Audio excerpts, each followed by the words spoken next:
Hello everyone, my name is History Nuggets, and today we're going to be talking about the War of the Polish Succession. For some context, after the death of Sigismund II Augustus in 1572, Poland and Lithuania would be elected by the Electua, a body composed of nobility. After this, royal power would be restricted more and more, which resulted in outside powers stopping this in order to not spread democracy in mainland Europe.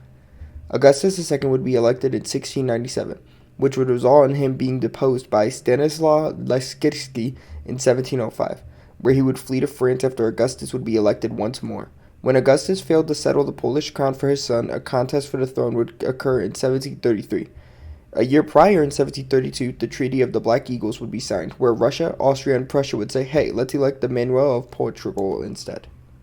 The Anglo-French alliance would then collapse, and Spain would become friends of France, which would allow Cardinal Fleury to become French minister in 1726, where he supported Stanislaw and hoped to weaken the mighty Austrian Empire. After this, many changes in diplomatic relations would occur, such as France uniting the Polish nobility under Stanislaw and not allowing foreigners anymore. Frederick August, an elector of Saxony and a candidate for the throne, would negotiate with Austria and Russia, which would give up any claims to Livonia. Polish nobles would gather for an election, which allowed Russia to invade 30,000 troops to change this decision. On October 10th, France declared war on Austria and Saxony. Right after this declaration of war, Britain and the Dutch would declare neutrality immediately. France and Spain would sign secret alliances to assist the Spanish in engagements in Italy, and France even attempted to talk to the Swedish and Ottomans into the war. Austria, on the other hand, had no help, with their allies of Russia and Saxony were busy with Poland, which resulted in Austria declaring imperial war in 1734, allowing for the Holy Roman Empire to join in. The war would begin with the Russian advance, led by Peter Lacy, to capture Warsaw and install Augustus in Poland, resulting in Stanislaw fleeing to Danzig, where he would be besieged by a Saxon army under Burkhard Christoph von Munich. Danzig would fall, and Stanislaw would flee to France.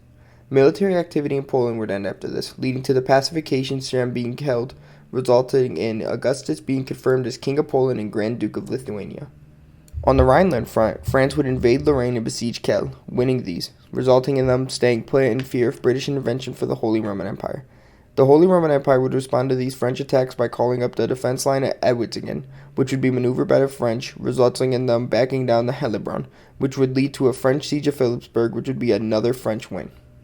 The Prussians and Russians would begin helping the Holy Roman Empire, leading 30,000 troops under Friedrich Heinrich von Seckendorf to cross the Rhine, pushing France and beating them at Cleveland in 1735, leading to this being the last major battle of the war. During this, however, was the Italian front. French troops led by Charles Emmanuel would invade Milan, beating the Austrian forces and resulting in Milan surrendering in November. Austrian opposition would last for months, halting a future French invasion. Austria would then reinforce and face off against the French across the Sesia River, which would result in many engagements, all not meaning too much. Southern Italy saw Spain, led by Don Carlo, defeat Austrian defenses, resulting in Austrian fortresses all failing, and it was looking like Spanish control in Italy would return. But thanks to Austrian opposition to France, they would be able to reinforce their armies in the south, halting the Spanish and losing their territory in Milan by November. By 1735, both sides couldn't really fight anymore, which resulted in the Treaty of Vienna being signed in November 1738. Augustus III would be King of Poland, and Italian territories would change with Spanish territories being gained in Italy, with Ticino, Navarra, and Toscana all being gained to Spain. All in all, the War of the Polish Succession saw lots of theaters in Europe, which saw lots of battles and loss of life. The war set about Polish history for the next century all the way until the rise of Napoleon. This is History Nuggets. Thank you for watching.